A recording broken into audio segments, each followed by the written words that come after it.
RV Tickets da plataforma bat non aktibitate printzipala dan sarrerak trukatutie, diskoteka eta beste ekitaldi batzutako sarrerak trukatutie. Horrez gain bebai emoten du informazioa hiriburutako diskoteka desberdineri buruz, ekitaldi desberdineri buruz, jai inguruen danak.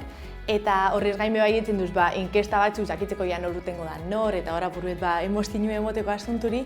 Eta gaur egun aldu estan, garala azkenien 15.000 pertsonatako komunitate parrandazalie gestionaten duen talde bat. El proyecto de RV Tickets nace al final de una necesidad que nosotros observamos entre gente de nuestro alrededor.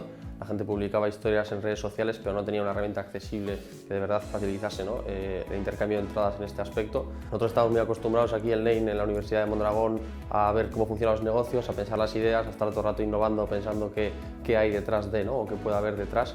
Y de ahí nace un poco la idea de profesionalizar o dar una herramienta a las personas con las que puedan intercambiar entradas de forma más sencilla y rápida, Empezamos 2 personas, mi compañera Nerea y yo, y ahora ya llevamos un año trabajando en el proyecto y hemos buscado perfiles especializados en marketing y diseño, en tecnologías, en desarrolladores, para llevar el proyecto un pasito más allá.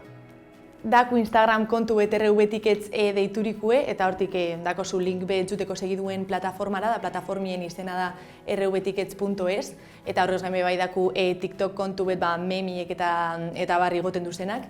Eta gero aurrera bai gudu gauza ontzek lanien aplikazio bat atarateko eta holan danok okitzeko errezau geure mobilen.